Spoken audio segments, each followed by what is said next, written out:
Good afternoon, my name is Armand C, Sery-Ble, and I am the President of Smyrna, Africa and Zenasa Biomedical International. Today I would like to address the President of the Republic of Senegal, His Excellency Mr. Abdoulaye. Mr. President, I had the privilege and the honor to meet you 3 years ago. It was at the General Assembly of the United Nations in New York, and during that that brief encounter, I had the privilege to share with you some aspect of our global wellness campaign.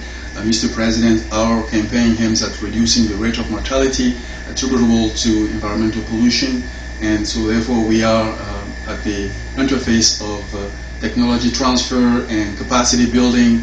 Emphasis is made on research in the area of medicine, biotechnology, agriculture, environmental and hygiene sectors, and we also are involved in many other vital sectors. To this day, our work has generated over hundreds of millions of dollars in Cote-d'Ivoire, and we are very pleased, Mr. President, that you also are engaged in the fight against environmental pollution, because soon after you left, you have engaged your country to clean up some areas in your country to make sure that the environment was safe enough for the people. So we congratulate you on that. Mr. President, I also would like to congratulate you on your leadership in the area of anti-terrorist activities. You have engaged the troopers of Africa to secure our borders, to prevent the entry of environmental pollutants, and you have also engaged them to fight against all types of terrorism and banditism and vandalism. And I can only commend you on that, Mr. President. At Smyrna, we are engaged for the fight against anti-democratic activities. We are asking the United Nations to classify all coup d'etat in the category of terrorist act of aggression.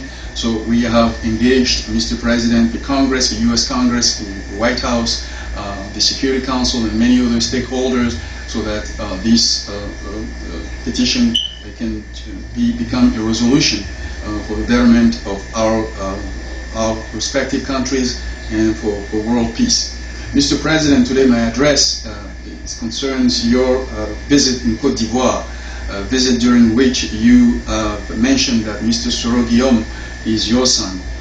Be as it may, Mr. President, Soro Guillaume is the head of a terrorist group that has destroyed the lives of so many people, engaging in all sorts of atrocities. They have committed very heinous atrocities, killing innocent people, plundering the economy, raping underage children, their mother, their father, their brothers, raping schoolgirls, and kidnapping others, destroying an entire village in the area of Ma, and they have destroyed the lives of many elderly and women.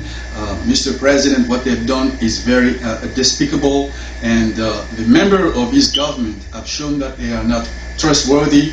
They totally lack integrity because they have plundered the economy, embezzling the funds of the country, and the prospect of the election that they claim to have come to organize is totally a lie, because they have misappropriated the money allocated to organize the elections with all the frauds registered in the process. For the past 8 years, Mr. President, they have done nothing to show their good faith and any type of moral behavior. Mr. President, their overall activities has brought the country of Cote d'Ivoire back 20 years.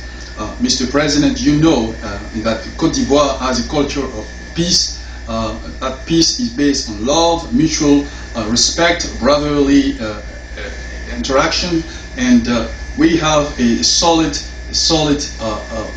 culture of hospitality and inclusion, welcoming people from all parts of the world. Tourism was a big factor in our economy, and we have always lived in harmony, in synergy, in symbiosis within our country and with other people. So we've never excluded anybody. And so, Mr. President, the idea and the spirit of violence is not keen to the people of Cote d'Ivoire. We are not used to this barbarian, this type of savage behavior displayed by the people who are with your son, the terrorist group of the Forces Nouvelles. So therefore, Mr. President, short of saying things that will really not be pleasing, I would like to ask you respectfully to call your son, Mr. Soro Guillaume, to order and to discipline him, and to ask him adamantly to step down from his position of Prime Minister. He doesn't deserve it. He has not done anything to deserve it.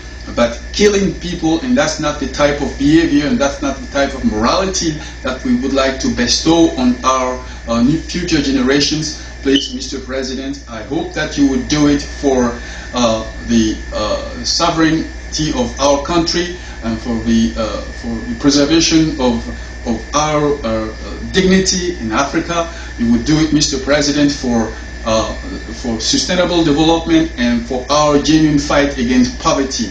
Africa has better things to do than to support and condone this type of behavior, and I'm utterly disgusted and opposed to this type of behavior, Mr. President.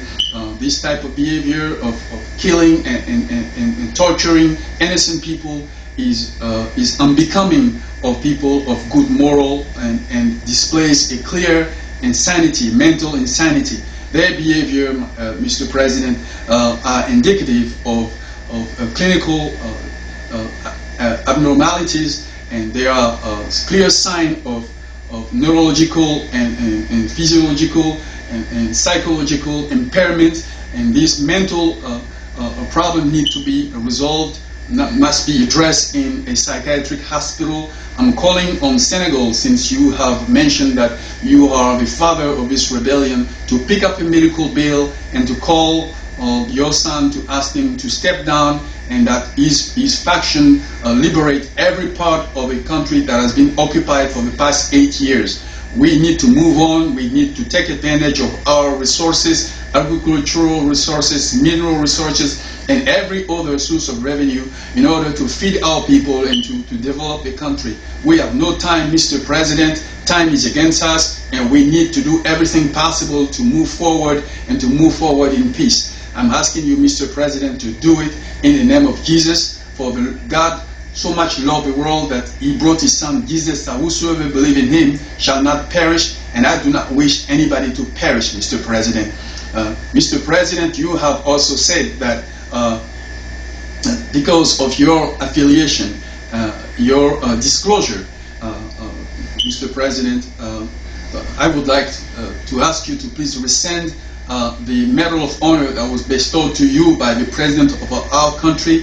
I hope that he meant well, he wanted to honor you, but your statement and your affiliation with the terrorist group totally disqualifies you from keeping that medal. And furthermore, as a future president of my country, as a potential candidate, I do not want to share that medal with you, Mr. President, and I'm utterly opposed again, to the idea that you will withhold such a Medal of Honor that is the heart of our moral standard in Cote d'Ivoire. So I beg you to rescind that medal, because it does not honor you, and it does not honor our people. It does not honor the type of morality we would like to instill on our youth. I hope that you understand, and you will do it swiftly. Thank you very much, and God bless you. God bless the people of Senegal. God bless the people of Cote d'Ivoire. I have family in Senegal. I have Senegalese families in Cote d'Ivoire, and we are in great terms, and I wish that we remain such a good family. Thank you very much, and may God bless you.